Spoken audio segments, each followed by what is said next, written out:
Shri Akhil Bharatiya Shvetambar Sthanakvasi Jain conference प्रस्तुत धार्मिक संदेश श्रृंखला। आज का विषय है तप, इच्छा पर जागरूकता की विजय।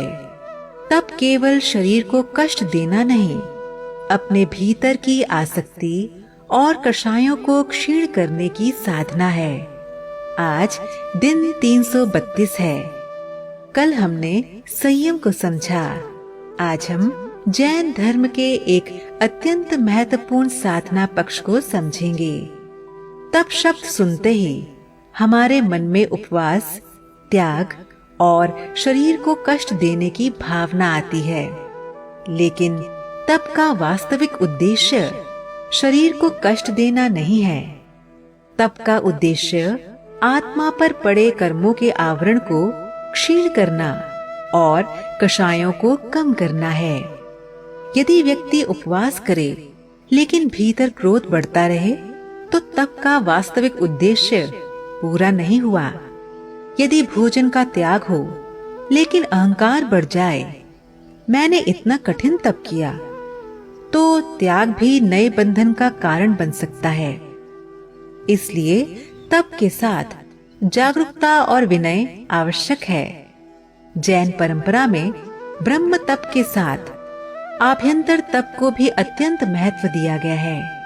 बाहरी तप में अनशन, उनोदरी, वृत्ति परिसंख्यान, रस परित्याग, विविक्त शय्यासन और काया कलेश जैसे अभ्यास आते हैं।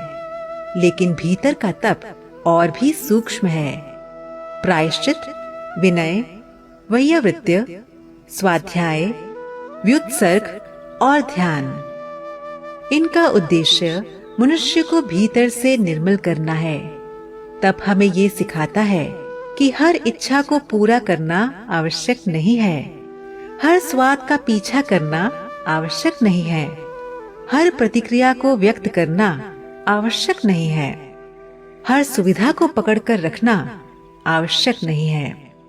कभी कभी स्वेच्छा से थोड़ी असुविधा स्वीकार करना हमें यह अनुभव कराता है कि मैं अपनी इच्छाओं का गुलाम नहीं हूँ। यही तप की शक्ति है। सामायिक भी एक प्रकार से आंतरिक तप का सुंदर अभ्यास है। हम कुछ समय के लिए संसार की भाग दौड़ से हटते हैं, अपने उपयोग को भीतर लाते हैं, विचारों और भावों को देखते हैं और आत्मा के निकट बैठते हैं। दैनिक जीवन में आज एक छोटा सा तप करें। आज अपनी किसी एक अनावश्यक इच्छा को जानबूझकर पूरा ना करें। कोई ऐसा स्वाद, कोई अनावश्यक सुविधा या कोई ऐसी प्रतिक्रिया जिसके बिना काम चल सकता है, उसे छोड़ दें। लेकिन उसे छोड़ते समय अहंकार न रखें। मन में केवल इतना कहें, मैं अपने ऊपर विजय का अभ्यास कर रहा हूँ। और शाम को अपने भीतर देखें, क्या आज कोई मेरी कषाय कल से थोड़ी कम हुई? यही तप की वास्तविक परीक्षा है। आज का संदेश हमें यही स्मरण कराता है।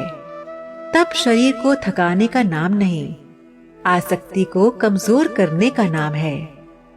तप भूख सहने से आगे है। ये इच्छा को जानने, उसे स्वतंत्र होने और आत्मा की ओर लौटने की साधना है। जहाँ तप है वहाँ संयम मजबूत होता है। जहाँ संयम है वहाँ कषाय क्षीण होती है और जहाँ कषाय क्षीण होती है वहाँ शुद्ध उपयोग का प्रकाश और अधिक प्रकट होने लगता है। ये धार्मिक संदेश मातुश्री उषा जैन द्वारा प्रायोजित है। वॉइस ओवर राशि श्री अखिल भारतीय श्वेतांबर स्थानकवासी जैन कॉन्फ्रेंस के राष्ट्रीय अध्यक्ष श्री अतुल जैन जी की ओर से आप सभी को मंगल कामनाएं।